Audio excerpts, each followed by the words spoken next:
بسم اللہ الرحمن الرحیم۔ السلام علیکم دوستو، آج کی ہماری غسل کے حوالے سے نئی ویڈیو، اگر پہلے والی ویڈیو غسل کے حوالے سے نہیں دیکھیں تو نیچے ڈسکرپشن میں وہاں سے آپ دیکھ سکتے ہیں، اور آپ ہمارے علمی چینل کا حصہ بننا چاہتے ہیں تو اس کو سبسکرائب کر لیں۔ آج کی ہماری جو ویڈیو ہے 21 حروف کی نسبت سے مرد عورت دونوں کے لیے غسل کی 21 احتیاطیں۔ اگر مرد کے سر کے بال گندھے ہوئے ہوں تو انہیں کھول کر جڑ سے نوک تک پانی بہانا فرض ہے، اور عورت پر صرف جڑ تر کر لینا ضروری ہے، کھولنا ضروری نہیں۔ ہاں، اگر چوٹی اتنی سخت گندھی ہوئی ہے کہ بے کھولے جڑیں تر نہ ہوں گی تو کھولنا ضروری ہے۔ اگر کانوں میں بالی یا ناک میں نت کا چھید سوراخ ہو اور وہ بند نہ ہو تو اس میں پانی بہانا فرض ہے۔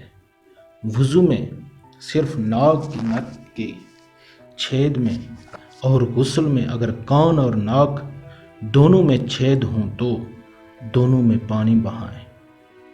بھنوں، مونچھوں اور داڑھی کے ہر بال کا جڑ سے نوک تک اور ان کے نیچے کے کھال کا دھونا ضروری ہے۔ کان کا ہر پرزہ اور اس کے سوراخ کا منہ دھونا۔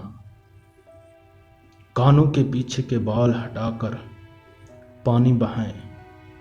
ٹھوڑی اور گلے کا جوڑ کے منہ اٹھائے بغیر نہ دھلے گا۔ ہاتھوں کو اچھی طرح اٹھا کر بغلیں دھوئیں۔ بازو کا ہر پہلو دھوئیں۔ پیٹھ کا ہر ذرہ دھوئیں۔ پیٹ کی پلیٹیں اٹھا کر دھوئیں۔ ناف میں بھی پانی ڈالیں۔ اگر پانی پہنچنے میں شک ہو تو ناف میں انگلی ڈال کر دھوئیں۔ جسم کا ہر رونگٹا جڑ سے نوک تک دھوئیں۔ ران اور ناف میں انگلی ڈالیں اور ناف سے نیچے کے حصے کا جوڑ دھوئیں۔ جب بیٹھ کر نہائیں تو ران اور پنڈلی کے جوڑ پر بھی پانی بہانا یاد رکھیں۔ دونوں سرین کے ملنے کی جگہ کا خیال رکھیں، خصوصاً جب کھڑے ہو کر نہائیں۔ رانوں کی گولائی اور پنڈلیوں کی کروٹوں پر پانی بہائیں۔ ذکروں یعنی فوتوں کی نچلی سطح جوڑ تک اور اس کے نیچے کی جگہ جڑ تک دھوئیں۔ جس کا ختنہ نہ ہوا وہ اگر کھال چڑھ